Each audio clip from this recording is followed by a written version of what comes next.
Hay una celda de concreto en medio del desierto de Colorado, en Estados Unidos, donde un hombre de 35 años permanece encerrado 23 horas al día. La celda mide 2 metros por 3,5. El piso es de concreto. Las paredes son de concreto. La cama es una losa de concreto con un colchón delgado encima. El taburete donde se sienta es de concreto y está fijado al suelo. No puede moverse. El escritorio también es de concreto. El lavamanos está unido al inodoro, todo en una sola pieza de metal atornillada a la pared. Hay un espejo, pero no es de vidrio, es de acero pulido, porque el vidrio podría quebrarse y convertirse en arma. La ducha es automatizada. Él no decide cuándo sale el agua, ni por cuánto tiempo. Tiene una ventana, pero mide apenas 10 centímetros de ancho por 1 metro de alto y está diseñada para que únicamente pueda ver un fragmento de cielo. Nada más. Ni un árbol, ni una montaña, ni un edificio, ni otro ser humano. Solo cielo. Porque si pudiera ver algo más, podría calcular dónde está dentro del complejo. Y eso en esta prisión está prohibido. Las comidas se le deslizan por una ranura en la puerta de acero. No ve el rostro de quien le lleva la comida. Cuando sale de su celda 1 hora al día, siempre esposado, siempre con grilletes en los tobillos, siempre con cadenas en la cintura, lo conducen a un pozo de concreto que parece una piscina vacía. Ahí puede caminar 10 pasos en línea recta o 31 en círculo.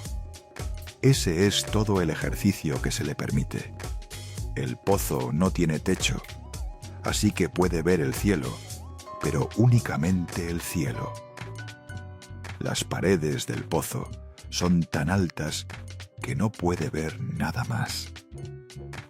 Cuando regresa a su celda, las puertas se cierran con control remoto. Las 14 puertas de esta prisión se abren y se cierran desde un centro de control que él jamás verá. Hay cámaras en cada esquina, sensores de movimiento en cada pasillo, rayos láser y almohadillas de presión cerca de las cercas y francotiradores en una docena de torres de vigilancia. Perros de ataque patrullando el perímetro. Desde que esta prisión abrió sus puertas en 1994, nadie ha escapado. Nadie.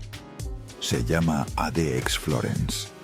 La llaman el Alcatraz de las montañas rocosas, o Supermax, o como la bautizó un exdirector del penal, una versión limpia del infierno. Robert Hood, que fue director de ADX Florence del 2002 al 2005, le declaró a la cadena CNN algo que debería helar la sangre de cualquiera. Supermax es la vida después de la muerte. A largo plazo, en mi opinión, es mucho peor que la muerte. Y luego agregó, tan pronto como cruzan la puerta, lo ves en sus caras. Están mirando la belleza de las montañas rocosas al fondo. Cuando entran, será la última vez que las contemplan. El hombre que está en esa celda se llama Rubén Oseguera González. Tiene 35 años. Nació en San Francisco, California. Es ciudadano americano y es el hijo de Nemesio Oseguera Cervantes, el Mencho, el fundador del cártel Jalisco Nueva Generación, el narcotraficante más buscado de México, el hombre que fue abatido por el ejército mexicano en Tapalpa, Jalisco, el 22 de febrero de 2026. A Rubén lo conocen como el Menchito, el narcopríncipe, el heredero del imperio más violento de América Latina, el hombre que estaba destinado a ser el rey del CJNG y que ahora, encerrado en una celda de concreto en el desierto de Colorado, a miles de kilómetros de Jalisco, no pudo siquiera asistir al funeral de su padre. No pudo ver el ataúd dorado. No pudo escuchar a la banda tocar El Muchacho Alegre.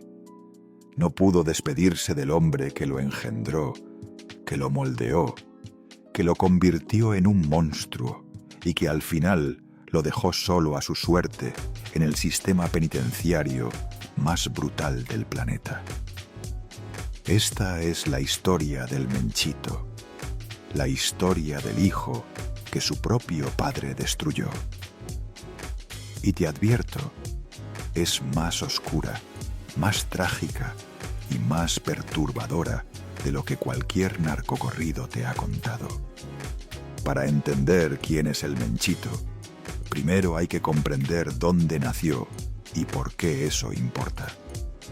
Rubén Oseguera González nació el 14 de febrero de 1990 en el condado de San Francisco, California, Estados Unidos. Nació en suelo americano, lo que automáticamente le otorgó la ciudadanía estadounidense. Su padre, Nemesio Oseguera Cervantes, en ese entonces no era el Mencho, no era el líder de ningún cártel. Era un joven de Aguililla, Michoacán, que había emigrado a Estados Unidos buscando una vida diferente. O al menos eso parecía, porque la verdad es que Nemesio ya estaba involucrado en el mundo del narcotráfico antes de cruzar la frontera. Había trabajado como policía municipal en Jalisco, había desertado y se había metido al negocio de la droga, como tantos otros jóvenes de Tierra Caliente que no veían otra salida. En Estados Unidos, Nemesio fue arrestado y sentenciado por tráfico de heroína. Cumplió su condena en una prisión federal estadounidense y fue deportado a México. Pero antes de irse, dejó algo atrás. Un hijo nacido en suelo americano, un hijo con pasaporte azul, un hijo que por accidente del destino geográfico tendría doble nacionalidad.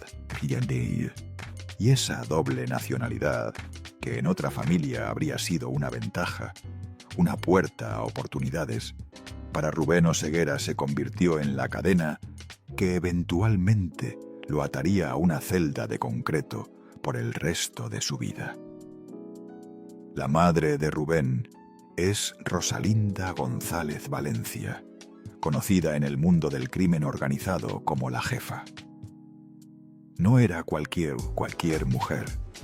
Rosalinda pertenece a la familia González Valencia, una dinastía del narcotráfico michoacano con décadas de historia. Sus hermanos son los Queenies, el brazo financiero más poderoso del crimen organizado mexicano. Abigael González Valencia, el Queenie, cuñado del Mencho, fue identificado por las autoridades como uno de los principales operadores financieros del planeta. Fue extraditado a Estados Unidos, donde enfrenta cargos que podrían costarle cadena perpetua. Cuando Nemesio Oseguera se casó con Rosalinda en 1996, no fue solo una boda, fue una alianza estratégica, el matrimonio que fundó un imperio. Nemesio aportó la violencia, el brazo armado, la capacidad de fuego. Rosalinda aportó el dinero, las conexiones, la infraestructura financiera, las empresas fachada, la capacidad de lavar millones y convertirlos en negocios legítimos. Juntos crearon lo que eventualmente se convertiría en el Cártel Jalisco Nueva Generación. Y en medio de esa alianza criminal creció Rubén, un niño que desde antes de aprender a leer ya estaba rodeado de armas, dinero y muerte. Según los documentos del juicio en Washington, el Menchito ingresó al negocio del narcotráfico a los 14 años. 14. Cuando otros niños de su edad estaban en la secundaria, preocupados por exámenes y fiestas, Rubén Oseguera ya estaba aprendiendo cómo se mueve cocaína a través de fronteras internacionales. A los 14 años, su padre lo introdujo al mundo oscuro del narcotráfico. No le preguntó, no le dio opciones. En el mundo del mencho, los hijos no eligen su destino, lo heredan. Sus abogados utilizaron este argumento durante el juicio en Estados Unidos e intentaron que los jueces comprendieran que ese hombre no tuvo alternativa, que fue reclutado siendo un niño, que el verdadero responsable era su padre. La defensa solicitó 40 años de prisión en lugar de cadena perpetua, argumentando que Rubén fue víctima de su propia familia antes de ser victimario de nadie. Pero la jueza Beryl Howell no estuvo de acuerdo, porque lo que Rubén hizo después de ser reclutado a los 14 años no fue el comportamiento de una víctima, fue el comportamiento de un depredador. A partir de 2007, cuando Rubén tenía 17 años, ya era uno de los hombres más notorios del clan Oseguera González Valencia. Pero fue en 2009 cuando su padre fundó oficialmente el CJNG. Tras el colapso del Cártel del Milenio, Rubén asumió su verdadero rol. Se convirtió en el segundo al mando, el número 2 de la organización, solo por debajo de su padre. La Fiscalía estadounidense lo describió como el narcopríncipe del CJNG. Y ese título no era simbólico, era operativo. El Menchito no era un junior que se la pasaba en fiestas gastando el dinero de papá. Era un operador de campo. Según los documentos del Departamento de Justicia de Estados Unidos, Rubén dirigió el cártel durante casi 7 años, supervisando personalmente la importación de drogas hacia territorio estadounidense. Las cifras que presentó la Fiscalía en el juicio son difíciles de procesar. Bajo su supervisión, el CJNG traficó más de 50 toneladas métricas de cocaína hacia Estados Unidos. 50 toneladas. Para dimensionarlo, una tonelada métrica de cocaína pura tiene un valor de calle de entre 25 y 30 millones de dólares en Estados Unidos. 50 toneladas representan más de 1.500 millones de dólares en cocaína. Solo en cocaína. Pero eso no es todo. El Menchito también supervisó laboratorios que produjeron más de 3 millones de libras de metanfetamina. 3 millones de libras. Es una cifra tan descomunal que parece inventada, pero está documentada en los expedientes judiciales de la Corte Federal del Distrito de Columbia. Y fue precisamente bajo su liderazgo operativo que el CJNG se convirtió en pionero en la fabricación de fentanilo, que es la droga sintética que ha matado a más de 100.000 estadounidenses al año en la última década. El fentanilo del CJNG, producido en laboratorios supervisados por el hijo del Mencho, cruzaba la frontera en cantidades industriales. Se distribuía en las calles de todas las ciudades de Estados Unidos y mataba a miles de personas cada semana. Los fiscales no se anduvieron con rodeos durante el juicio. Señalaron que el Menchito lideró los esfuerzos del Cártel Jalisco para utilizar asesinatos, secuestros y torturas con el fin de convertir a su organización criminal en un autodenominado imperio. Se le acusó de ordenar el asesinato de al menos 100 personas. 100 asesinatos ordenados por un solo hombre. Y no solo los ordenó. Según la Fiscalía, Rubén Oseguera disparó y mató personalmente a al menos 2 personas con sus propias manos. Ya no era un jefe de escritorio, era un ejecutor. Pero el poder del Menchito no se limitaba a mover droga. Su verdadera herramienta era el terror. Bajo su mando, el CJNG perfeccionó un sistema de violencia sin precedentes en México. Los asesinatos no eran solo para eliminar rivales. Eran espectáculos diseñados para enviar mensajes. Cuerpos colgados de puentes, cabezas dejadas en hieleras frente a estaciones de policía, videos de tortura grabados y distribuidos en redes sociales. Todo calculado, todo intencional, todo diseñado para que el nombre CJNG provocara un miedo paralizante en cualquiera que pensara en oponerse. El Menchito supervisaba directamente las operaciones del Grupo Élite, el brazo armado más violento del cártel. Bajo su dirección, el CJNG expandió sus rutas de tráfico a nuevos estados. Invadió territorios que antes pertenecían al cártel de Sinaloa, al cártel del Golfo y a los Zetas. Cada territorio nuevo significaba una guerra. Cada guerra significaba decenas de muertos. Y en cada una de esas guerras, el Menchito estaba involucrado, no como un espectador lejano que daba órdenes por teléfono. Según los testimonios presentados en el juicio, Rubén Oseguera participaba activamente en la planificación de operaciones militares del cártel. Decidía quién vivía y quién moría, autorizaba ejecuciones y supervisaba el entrenamiento de sicarios que después serían enviados al frente de batalla.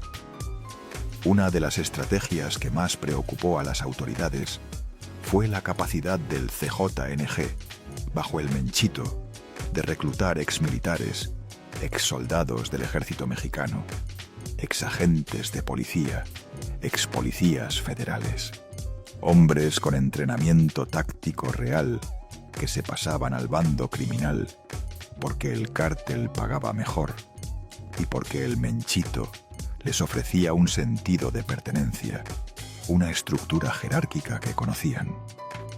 El resultado fue un ejército criminal que operaba con disciplina militar, con cadena de mando, con inteligencia de campo, con comunicaciones encriptadas.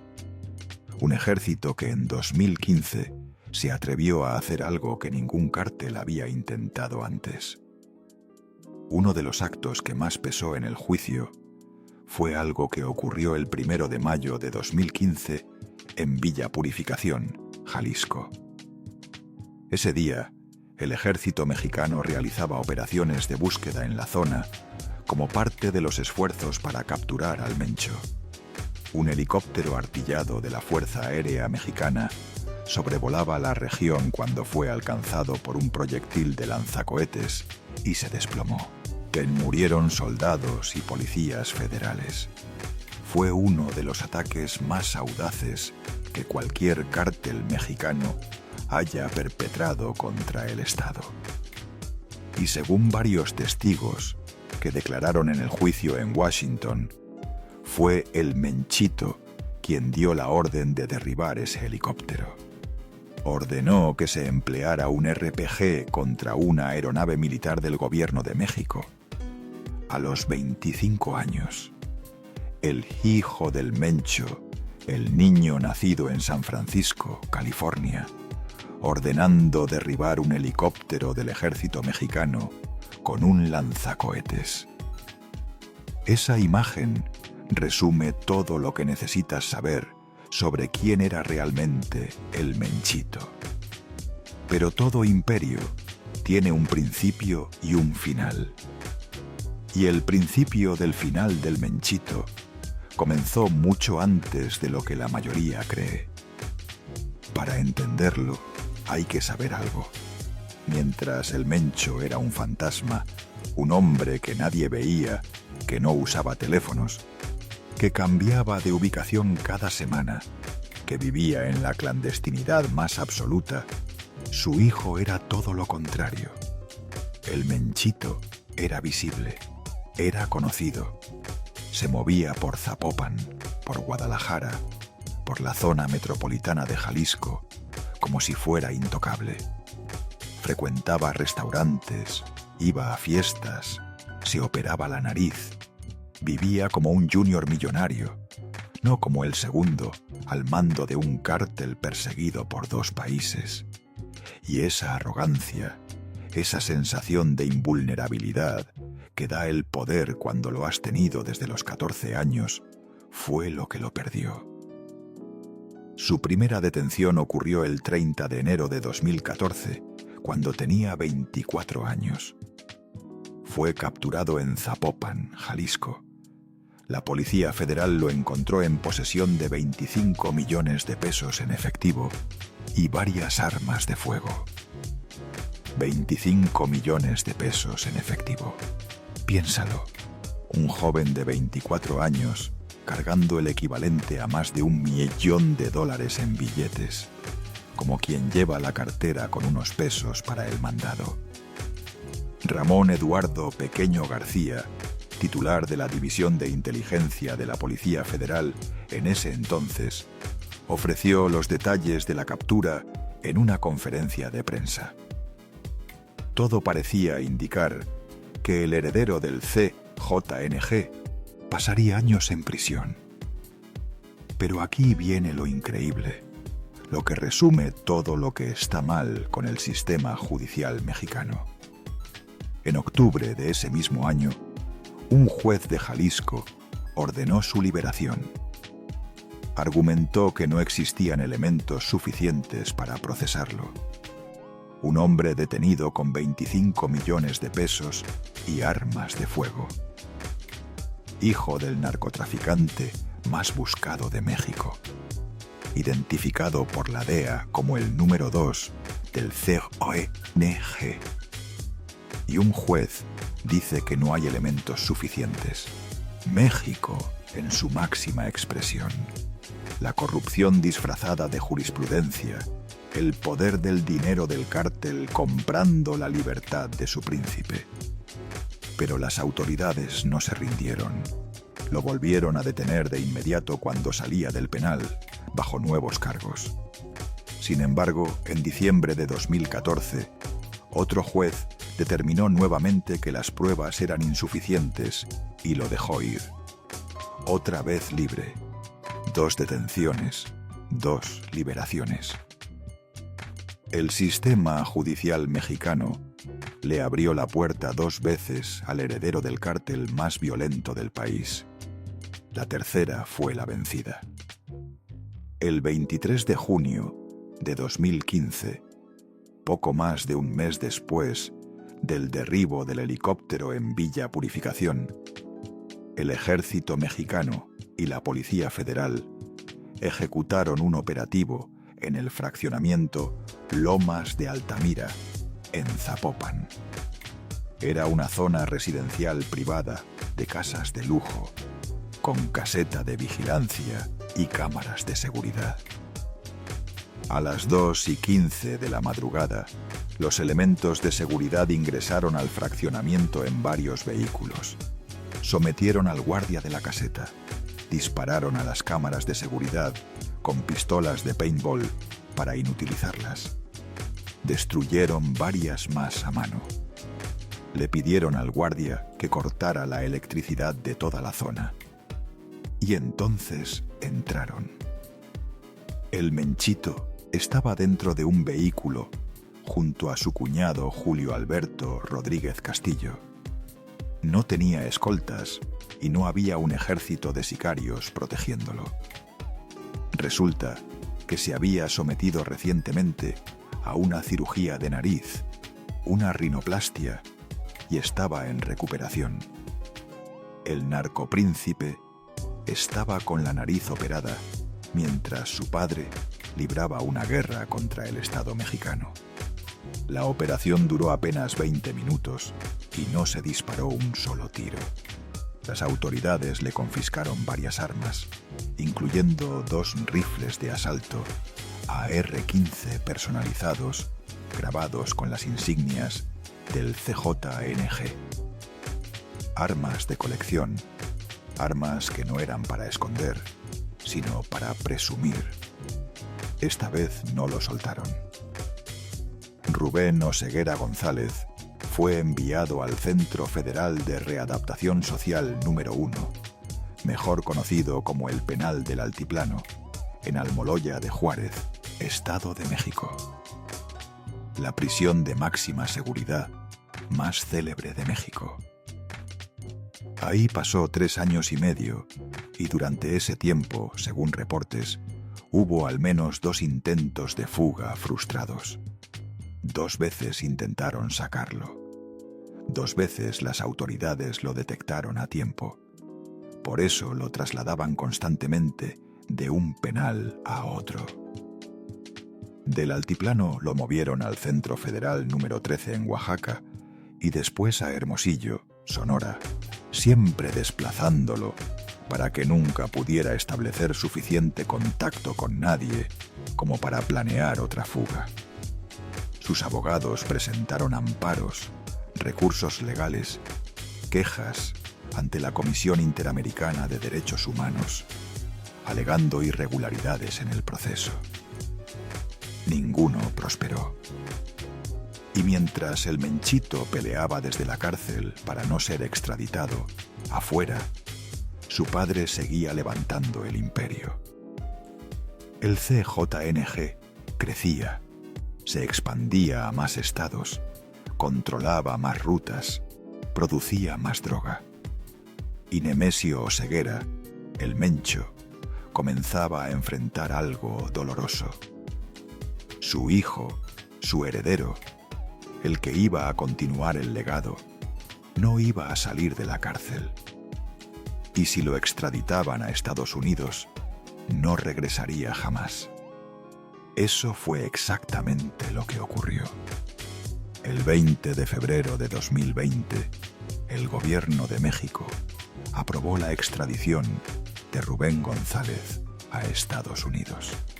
Fue un día que marcó un antes y un después para el CJNG. Porque la extradición del Menchito no fue solo la pérdida de un hijo para el Mencho, fue la destrucción del plan de sucesión que llevaba años construyendo. Nemesio Oseguera había pensado en todo. Había creado un modelo de franquicias para que el cártel funcionara sin depender de un solo líder. Había diversificado las operaciones. Había expandido el territorio. Pero todo eso estaba diseñado para que su hijo, su primogénito, el que tenía la sangre y la experiencia, tomara el mando cuando él ya no pudiera. Con la extradición del Menchito, ese plan se derrumbó. El Mencho reaccionó como solo él sabía hacerlo, con violencia. En los días previos y posteriores a la extradición, se registraron narcobloqueos en Jalisco, vehículos incendiados, amenazas contra funcionarios. El mensaje era claro: no toquen a mi hijo. Pero el mensaje no fue escuchado. Los federales estadounidenses se llevaron a Rubén en un avión que cruzó la frontera y aterrizó en suelo americano. Y a partir de ese momento, el Menchito dejó de ser un problema de México para convertirse en un caso del sistema judicial más implacable del mundo. A partir de ese momento, el Mencho supo que no volvería a ver a su hijo y el Menchito supo que no volvería a pisar México. Si esta historia te tiene enganchado, suscríbete a Detrás de la Fama, porque esto apenas comienza.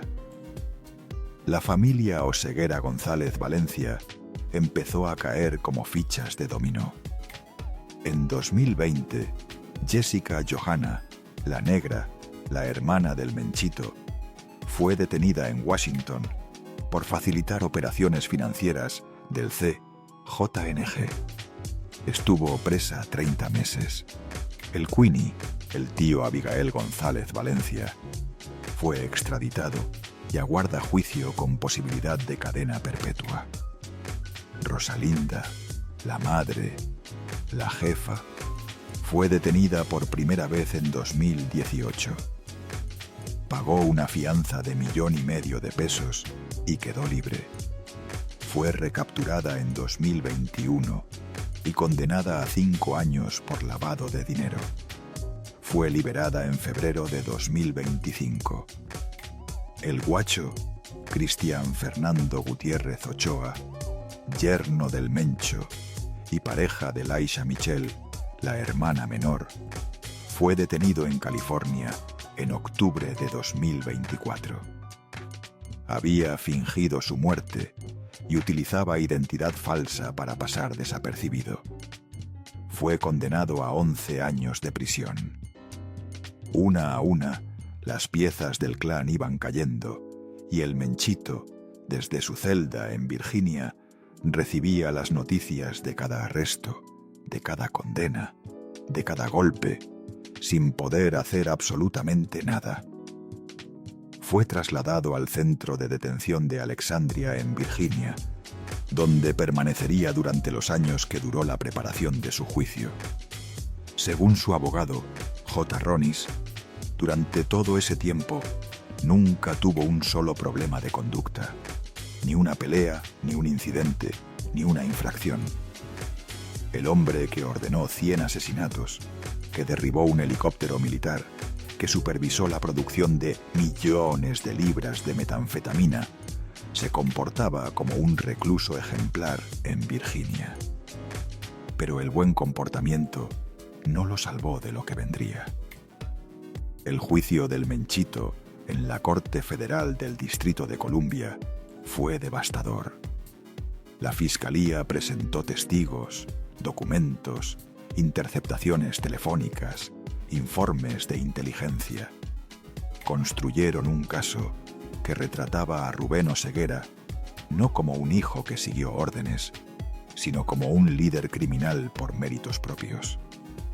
Lo llamaron el narcopríncipe. Dijeron que utilizó personalmente armas de fuego y artefactos destructivos, que ordenó asesinatos y secuestros para controlar la organización, que ordenó derribar el helicóptero militar, que fabricó fentanilo en cantidades industriales, que inundó Estados Unidos de drogas letales. La defensa intentó otro camino, pidió clemencia.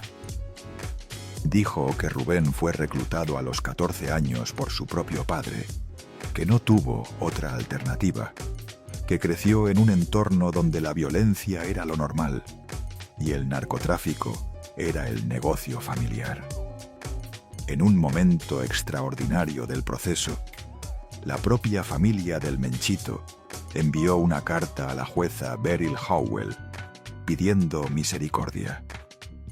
La carta fue firmada por Rosalinda González Valencia, su madre, la jefa, por Laisha Michelle Oseguera, su hermana menor, y por una prima.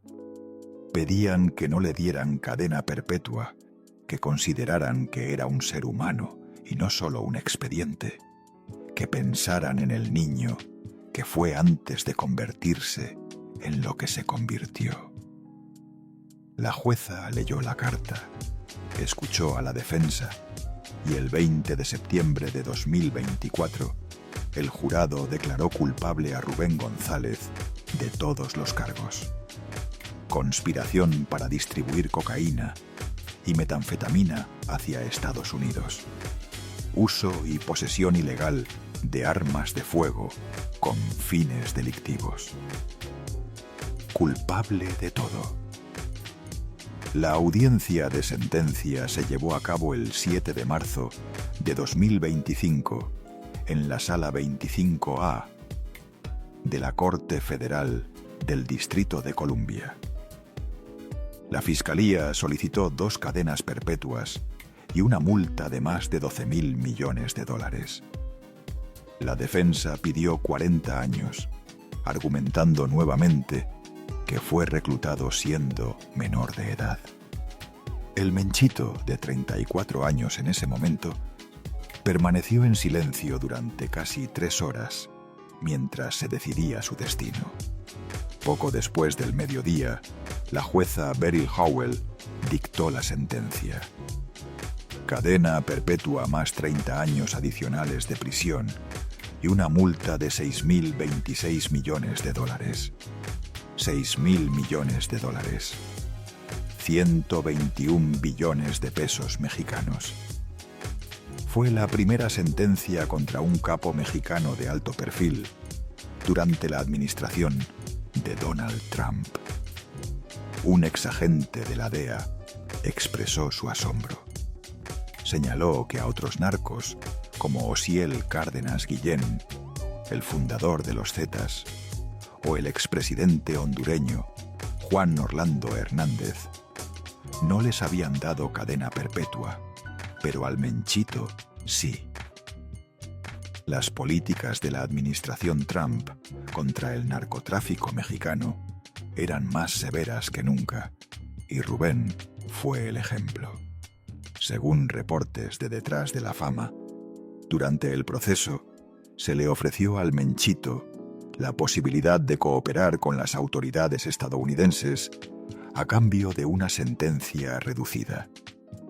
Cooperar significaba entregar información, nombres, rutas, estructuras, cuentas bancarias. Pero había un problema. Para cooperar plenamente, tendría que incriminar a su propia madre, Rosalinda González Valencia, la jefa, la mujer que administraba las finanzas de todo el cártel. Y el Menchito se negó. No quiso delatar a su madre. Prefirió la cadena perpetua. Piensa en eso un momento.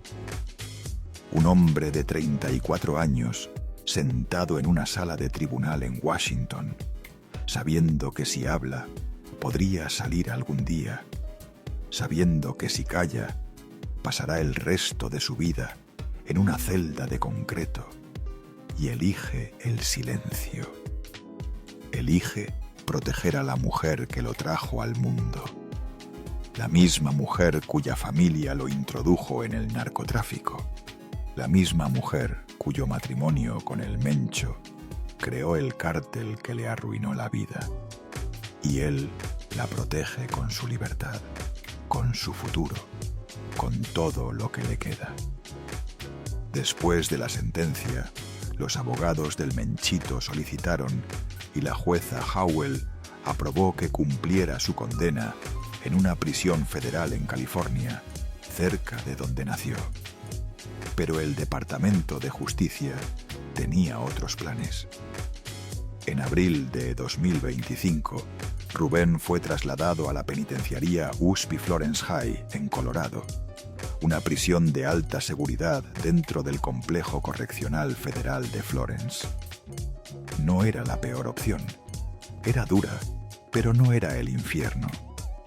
Tenía algo de contacto con otros reclusos. Las condiciones eran severas, pero no extremas. Pero eso duró poco. El 26 de septiembre de 2025, sin previo aviso, sin que su abogado fuera notificado con anticipación, Rubén Oseguera González fue trasladado desde USP Florence High a la unidad de super máxima seguridad del mismo complejo. Lo sacaron de una prisión de alta seguridad y lo introdujeron en ADX Florence, el Alcatraz de las montañas rocosas. La prisión más segura y más cruel del sistema penitenciario estadounidense. El lugar que un exdirector denominó una versión limpia del infierno. El lugar donde el exdirector Robert Hood afirmó que estar encerrado ahí es mucho peor que la muerte. Su abogado, Chota Ronis, se enteró después y su reacción fue inmediata y furiosa. Le declaró a Detrás de la Fama: «Es realmente una atrocidad que solo porque alguien reciba una sentencia significativa, esta persona deba ser torturada todo el tiempo. Meterlo en ADX Florence es el mismo infierno.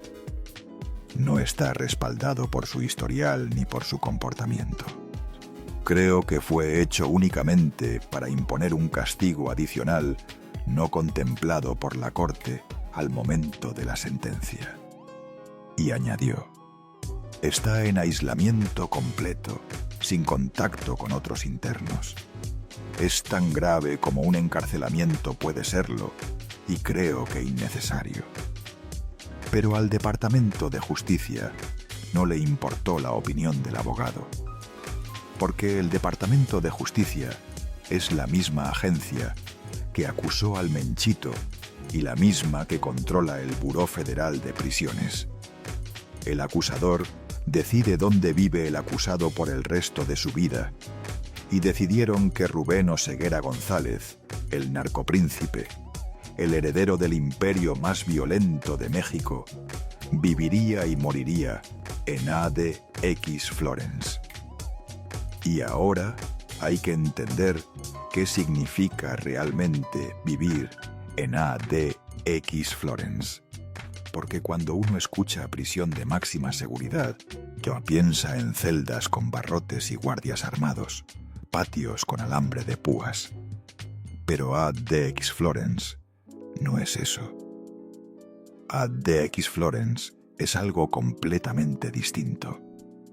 Es una máquina diseñada para destruir la mente humana sin dejar marcas visibles en el cuerpo. La prisión fue inaugurada en 1994. Construida en el desierto de Colorado, a 185 kilómetros al sur de Denver. El terreno que la rodea es seco, sin árboles, rocoso, hostil. Cercas de alambre de afeitar de 3,5 metros de altura y torres de vigilancia con francotiradores.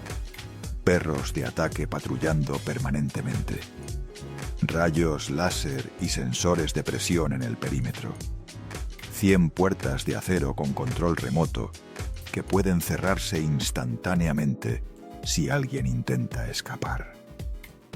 Detectores de movimiento y cámaras en cada centímetro cuadrado del complejo. Vigilados las 24 horas desde un centro de control. Fue construida, según las propias palabras de Norman Carlson, un exdirector de la Oficina Federal de Prisiones, para un pequeño grupo de la población reclusa que no muestra ninguna preocupación por la vida humana. Terroristas, espías, asesinos seriales, narcotraficantes de alto perfil. Los peores de los peores. Entre los internos actuales y pasados de ADX Florence, hay nombres que ponen los pelos de punta. Zacarías Moussaoui, vinculado a los atentados del 11 de septiembre contra las Torres Gemelas. Ramzi Youssef, el cerebro del primer atentado contra el World Trade Center en 1993. Dzhokhar Tsarnaev, el terrorista del maratón de Boston. Theodor Kaczynski, el Unabomber. Eric Rudolph, el terrorista de los Juegos Olímpicos de Atlanta. Y por supuesto, Joaquín Guzmán Loera, el Chapo, ex líder del cártel de Sinaloa. Genaro García Luna, el exsecretario de Seguridad Pública de México, condenado por proteger al narco. Alfredo Beltrán Leiva, el Mochomo. El Menchito. Ahora vive entre ellos.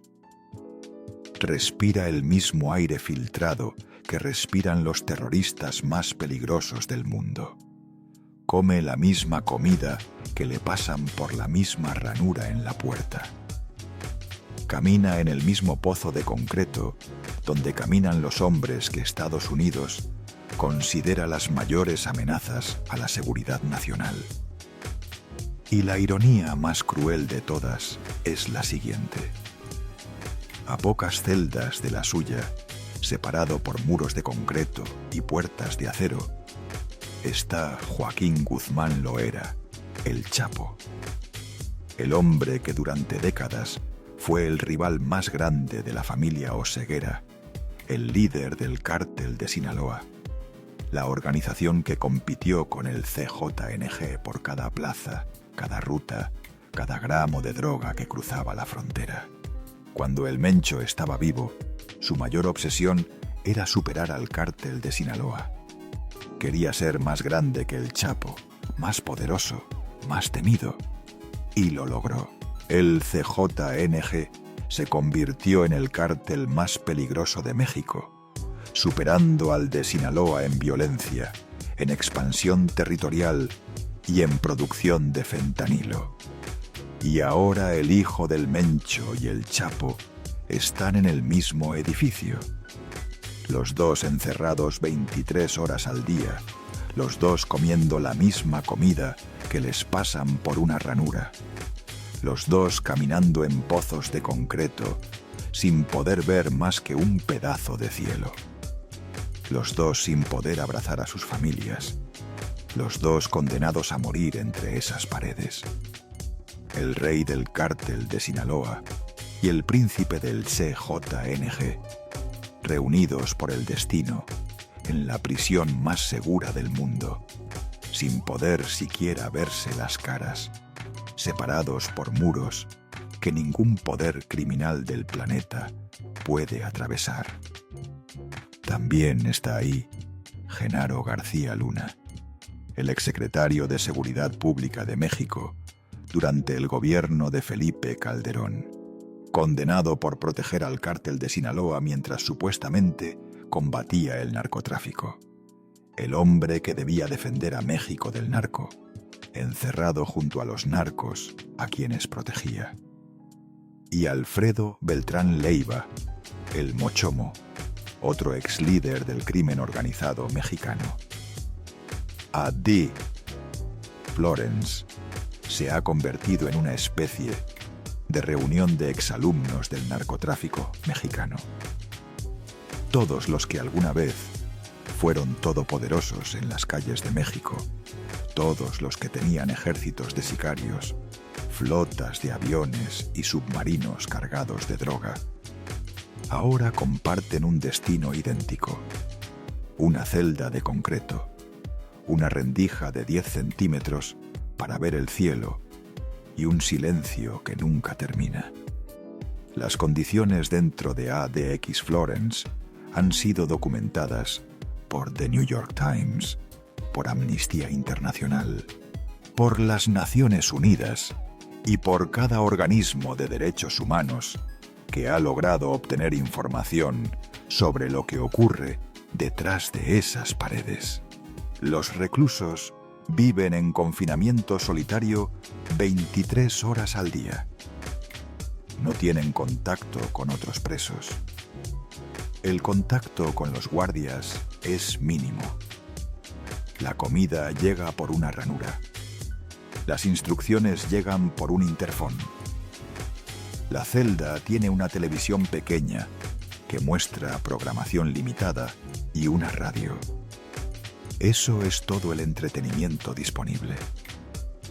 Las ventanas están diseñadas para desorientar, para que nunca sepas en qué parte del edificio estás. Los pasillos están construidos de manera que cualquier persona que ingrese se pierda si no conoce el camino exacto. Todo está pensado para que sientas que no hay salida, porque no la hay.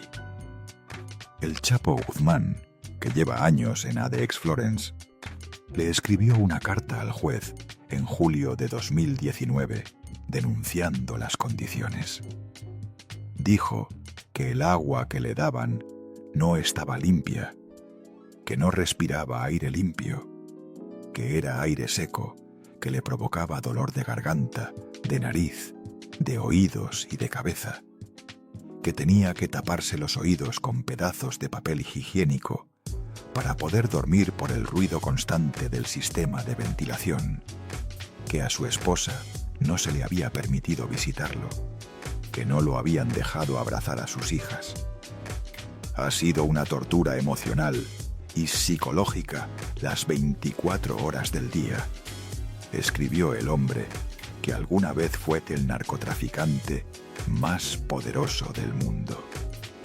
Si así lo siente el Chapo, imagínate cómo lo siente el Menchito, un hombre de 35 años que sabe que va a morir en esa celda, que no va a sentir el sol en la cara nunca más, que no va a caminar por una calle nunca más, que no va a abrazar a su madre nunca más, que no va a ver el mar, ni un árbol, ni una montaña, ni el rostro de otro ser humano, sin una puerta de acero de por medio, por el resto de sus días. El Menchito se encuentra bajo medidas administrativas especiales, lo que en la jerga carcelaria se conoce como SAMS. Esto implica aislamiento casi total, visitas familiares severamente limitadas, un número restringido de llamadas telefónicas al mes, correspondencia revisada y censurada, prohibición de comunicarse con otros reclusos y prohibición de hablar con medios de comunicación. Está en la práctica enterrado en vida. Un día típico del Menchito en ADX Florence se ve así. Se despierta en su celda de concreto. No hay reloj en la pared. La luz artificial es la misma a las 6 de la mañana que a las 3 de la tarde. Puede atenuar la luz de su celda, pero la noción del tiempo la pierde rápidamente. El desayuno llega por la ranura de la puerta en una bandeja de plástico. Come solo, en silencio. Después del desayuno, tiene horas por delante en las que no sucede absolutamente nada.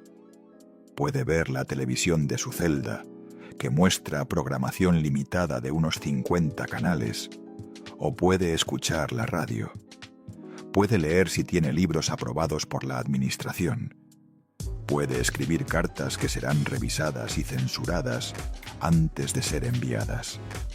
Puede hacer ejercicios en el espacio reducido de su celda, flexiones, abdominales, sentadillas. O puede simplemente sentarse en su taburete de concreto y mirar la pared. En algún momento del día, a una hora que él no elige y que puede cambiar sin previo aviso, los guardias le informan a través del interfón que es su hora de recreación. Le abren la puerta de acero con control remoto. Él conoce el procedimiento. Se da la vuelta, mete las manos por la ranura de la puerta para que le coloquen las esposas, después los grilletes en los tobillos, después la cadena en la cintura que conecta las esposas con los grilletes. Esposado, encadenado, escoltado por guardias, camina por pasillos de concreto diseñados para desorientar hasta llegar al pozo de recreación. Un rectángulo de concreto con paredes tan altas que solo puede ver el cielo. Ahí camina 10 pasos en línea recta, se da la vuelta, 10 pasos más, o camina en círculos. 31 pasos para dar una vuelta completa. Eso es todo el mundo exterior que le queda. Un pedazo de cielo sobre un pozo de concreto en el desierto de Colorado. Después de una hora, a veces menos porque los guardias lo deciden, regresa a su celda. Más horas de nada. El almuerzo por la ranura. Más horas de nada. La cena por la ranura. Y después el intento de dormir en un colchón delgado sobre una losa de concreto, con el ruido constante del sistema de ventilación, con la luz que nunca se apaga del todo, con el silencio que a veces es peor que cualquier ruido. Y al día siguiente lo mismo, y al siguiente, y al siguiente, todos los días hasta que se muera. Y fue en esa celda, en ese aislamiento total, en ese silencio de concreto, donde Rubén Oseguera González recibió la noticia que probablemente sabía que llegaría algún día, pero para la que nada puede prepararte. Tu padre está muerto. El 22 de febrero de 2026, mientras las fuerzas especiales del ejército mexicano ejecutaban el operativo en Tapalpa, Jalisco, mientras los helicópteros sobrevolaban la zona boscosa. Los lanzacohetes rugían y las balas silbaban. Su hijo estaba encerrado en una celda de 2 por 3 metros en el desierto de Colorado. No tenía acceso a noticias en tiempo real. No tenía un teléfono para que alguien lo llamara y le dijera lo que estaba ocurriendo. No tenía manera de saber que a miles de kilómetros de distancia su padre estaba recibiendo los impactos de bala que lo matarían. Impactos en el pecho, en el abdomen, en las extremidades, que lo subieron hasta un helicóptero que no llegó vivo a ningún hospital. Nadie sabe exactamente cómo se enteró el Menchito de la muerte de su padre. Las prisiones federales de Estados Unidos tienen procedimientos para notificar a los reclusos sobre el fallecimiento de familiares cercanos. Pero en el caso de alguien bajo SAMS, el proceso es diferente, más controlado, más frío. Probablemente un funcionario del Buró Federal de Prisiones se presentó frente a su puerta de acero. Probablemente le comunicó a través del interfón o a través de la ranura por donde le pasan la comida que Nemesio Oseguera Cervantes había sido abatido por fuerzas federales en Jalisco. Probablemente le dio la información básica y se fue. Sin un abrazo, sin un hombro donde llorar, sin otra persona que pudiera comprender lo que significaba esa noticia. Solo él, en su celda de concreto, con el ruido del sistema de ventilación y la noticia de que el hombre que lo creó, que lo formó, que lo destruyó, ya no existía. Hay que detenerse aquí para dimensionar lo que eso significa emocionalmente. Porque más allá del narco, más allá del príncipe del cártel, más allá del hombre que ordenó 100 asesinatos, Rubén Oseguera González es un ser humano de 35 años, al que acaban de decirle que su padre murió de forma violenta, acribillado a balazos por soldados del ejército, y no puede hacer nada. No puede llamar a su madre para llorar con ella. No puede hablar con su hermana. No puede abrazar a nadie. No puede siquiera salir de su celda. Está atrapado en un espacio de 2 por 3 metros con la peor noticia de su vida y solo el concreto como compañía. Amnistía Internacional y otras organizaciones de derechos humanos han documentado extensamente los efectos psicológicos del confinamiento solitario prolongado. Ansiedad extrema, insomnio crónico, pérdida de memoria, alucinaciones, autolesiones, tendencias suicidas. Ahora, agrega a esas condiciones la muerte de tu padre. El resultado es un infierno que nadie debería experimentar, sin importar qué crímenes haya cometido. Y hay un detalle que hace todo esto aún más devastador. El operativo que mató al Mencho se realizó el 22 de febrero de 2026. La extradición del Menchito a Estados Unidos se llevó a cabo el 20 de febrero de 2020, exactamente 6 años y 2 días antes de que mataran a su padre. 6 años. 6 años desde que Rubén fue sacado de México, subido a un avión, entregado a las autoridades estadounidenses y encerrado en el sistema penitenciario federal. 6 años sin ver a su padre, 6 años sin hablar con él, 6 años de silencio entre un hijo preso en Virginia, luego en Filadelfia, luego en Oklahoma, luego en Colorado, y un padre escondido en una cabaña en la sierra de Jalisco. Y la última vez que se vieron fue a través de los barrotes de un penal mexicano. La última vez que sus ojos se cruzaron fue antes de que lo subieran al avión que lo llevaría al otro lado de la frontera. No hubo despedida en el aeropuerto, no hubo un abrazo final, solo la certeza de que probablemente no se volverían a ver. Y no se volvieron a ver. Y mientras Rubén procesaba esa información en su celda de ADX Florence, en México, el CJNG incendiaba el país. Bloqueos en más de 20 estados, 25 guardias nacionales asesinados, vehículos en llamas, aeropuertos cerrados. El gobernador de Jalisco decretando código rojo, el país entero sacudido por la muerte de un solo hombre. Y 10 días después, el funeral. El ataúd modelo Promethean, presuntamente bañado en oro y con un valor estimado de $1 millón. La banda de música regional tocando mientras 80 personas vestidas de negro caminaban detrás de la carroza fúnebre, escoltadas por decenas de camionetas del ejército y la Guardia Nacional. Las 500 coronas de flores, la corona con forma de gallo y las siglas CJNG, la tumba a ras de tierra en el Panteón Recinto de la Paz en Zapopan.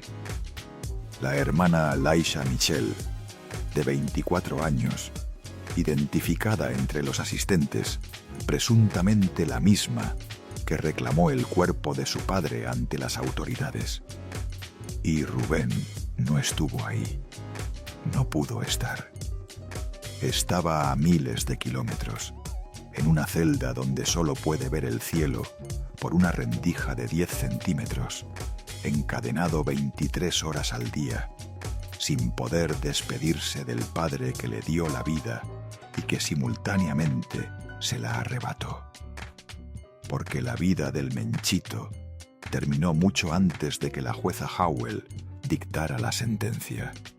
Terminó cuando su padre decidió, cuando Rubén tenía 14 años, que su hijo sería un narcotraficante, que cargaría armas en lugar de libros, que contaría kilos de cocaína en lugar de resolver problemas de matemáticas, que ordenaría asesinatos en lugar de pizzas.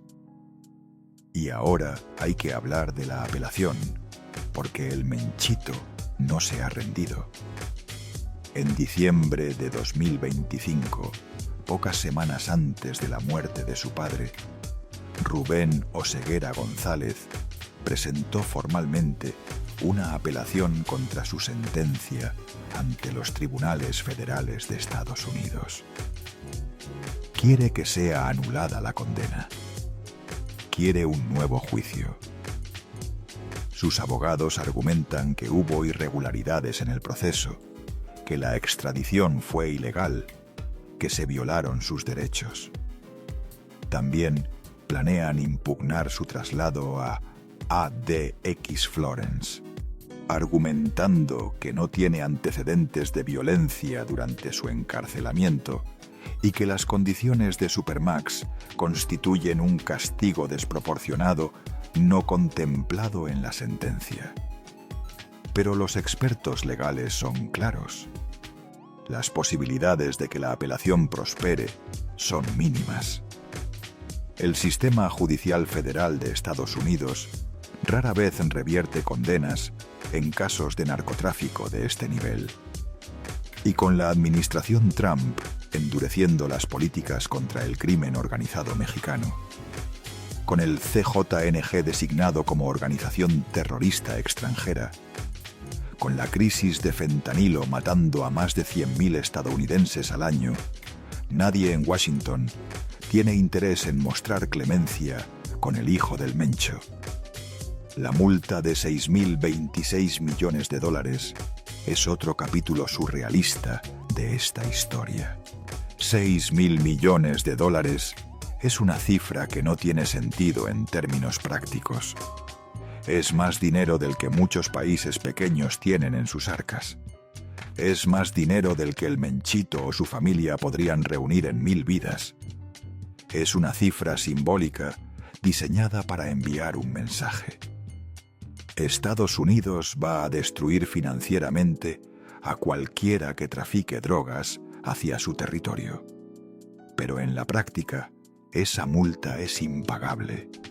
Y Rubén Oseguera lo sabe. Es una deuda fantasma que cargará hasta que se muera en su celda de concreto. Y mientras el Menchito se pudre en ADX Florence, afuera, el imperio que su padre construyó y que él debía heredar se está fragmentando. Porque esa es la gran tragedia de esta historia. Rubén Oseguera González fue moldeado desde niño para ser el sucesor del Mencho. Era el heredero legítimo, el primogénito, el que conocía la operación por dentro, el que tenía la sangre correcta y la experiencia correcta. Si no lo hubieran capturado, si no lo hubieran extraditado, si estuviera libre en México, probablemente hoy sería el líder del CJNG. La transición habría sido fluida. Pero el Menchito está en una celda de concreto en Colorado y, sin heredero, el trono quedó vacío. Ahora se lo disputan al menos 4 hombres que no llevan la sangre del fundador.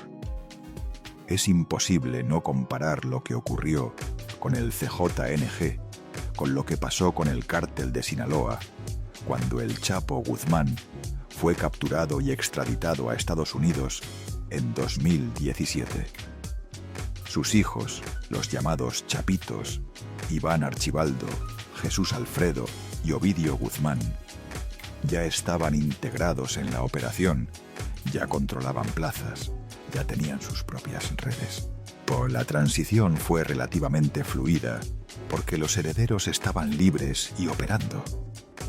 El cártel de Sinaloa sobrevivió a la caída de su fundador porque los hijos estaban listos para tomar el relevo. El Mencho no tuvo esa suerte. Su plan de sucesión se basaba en un solo heredero, el Menchito. Y ese heredero está pudriéndose en ADX Florence. Jessica Johanna ya cumplió su condena, pero está marcada para siempre. Laisha Michelle tiene 24 años y sus vínculos con secuestros la mantienen bajo sospecha permanente. Rosalinda, la jefa, desapareció tras el operativo de Tapalpa y nadie sabe si aún controla algo o si ya perdió todo poder. La dinastía Oseguera González Valencia, la familia que fundó el CJNG, está destruida. Cada miembro importante está muerto, preso o prófugo. Y en ese vacío, los lobos están devorándose entre sí. Juan Carlos Valencia González, el 03, el hijastro, nacido en California como el Menchito, pero que ascendió de rango por mérito militar, no por sangre. Hugo Gonzalo Mendoza. Gaitán, el sapo, el que tiene respaldo de la familia pero no es familia. Audías Flores Silva, el jardinero, un comandante regional con poder pero sin linaje. Y Ricardo Ruiz Velasco, el doble UR, el propagandista del cártel. Omar García Harfuch, el secretario de Seguridad que sobrevivió a las 414 balas del CJNG en 2020 y que orquestó el operativo que mató al Mencho, ya declaró que tiene a los 4 identificados y bajo investigación. La narconómina encontrada en la cabaña de Tapalpa, esos documentos que detallan ingresos de 17 millones de pesos en un mes, pagos a policías corruptos, sobornos a la Guardia Nacional y sueldos de sicarios, le dio a Harfuch un mapa completo de la estructura financiera del CJNG. Cada nombre en esos papeles es un objetivo. Cada cifra es una pista. Y Harfuch, el hombre que lleva cicatrices de bala del CJNG en el cuerpo, no va a detenerse hasta terminar el trabajo. Hay algo profundamente poético en todo esto. El 22 de febrero de 2026, las mismas fuerzas especiales que el Mencho intentó destruir, disparando un lanzacohetes contra su helicóptero, en 2015 fueron las que lo cazaron en la sierra de Tapalpa. El mismo Omar García Harfuch, que el CJNG intentó asesinar con 414 balas en 2020, fue el arquitecto del operativo que lo mató. Y el mismo sistema judicial estadounidense que capturó, extraditó y condenó al Menchito es el que ahora tiene acceso a la narconómina para perseguir a los sucesores. Todo lo que el Mencho intentó destruir terminó destruyéndolo a él. Todo lo que intentó proteger terminó expuesto. Y su hijo, el que debía continuar el legado, es ahora un trofeo del sistema penitenciario estadounidense, exhibido en la vitrina más segura del mundo, como ejemplo de lo que le ocurre a quien desafía el poder de Estados Unidos. El Mencho está muerto. El Menchito está enterrado en vida. La jefa está desaparecida. Nadie sabe su paradero desde el operativo de Tapalpa. Jessica Johanna, la negra, ya cumplió 30 meses de cárcel en Estados Unidos y fue liberada, pero sigue bajo vigilancia. El Queenie, el cuñado, está preso en Estados Unidos aguardando juicio. El Guacho, el yerno, fue condenado a 11 años. La familia que construyó el CJNG se está desmoronando pieza por pieza, nombre por nombre, desde adentro hacia afuera. Y en el centro de todo ese derrumbe, en una celda de 2 por 3 metros en el desierto de Colorado, hay un hombre de 35 años que no puede hacer nada, que no puede huir, que no puede pelear, que no puede mandar, que no puede siquiera llorar en los brazos de alguien, que sabe que su padre murió desangrado en un helicóptero militar, que sabe que lo enterraron en un ataúd de oro mientras una banda tocaba corridos, que sabe que el imperio por el que sacrificó su vida se está partiendo en pedazos, y que sabe con la certeza de quien puede contar los pasos que da en su celda, 10 en línea recta, 31 en círculo, que nunca va a salir de ahí. Robert Hood tenía razón. A DX Florence no es una prisión. Es la vida después de la muerte. Y para Rubén Oseguera González, el Menchito, el narcopríncipe nacido en California, que fue convertido en monstruo por su propio padre, la muerte empezó el día que cruzó esas puertas. Las montañas rocosas siguen ahí afuera, majestuosas y frías, pero él nunca las volverá a contemplar. Solo verá el cielo, un pedazo de cielo por una rendija de 10 centímetros, todos los días hasta que se muera. Y la pregunta que queda flotando, la que nadie puede responder, la que tal vez ni el propio Menchito pueda contestar, es esta. Si pudiera retroceder el tiempo, si pudiera volver a ser ese niño de 14 años al que su padre le dijo: «Ven, esto es lo que vas a hacer con tu vida», habría dicho: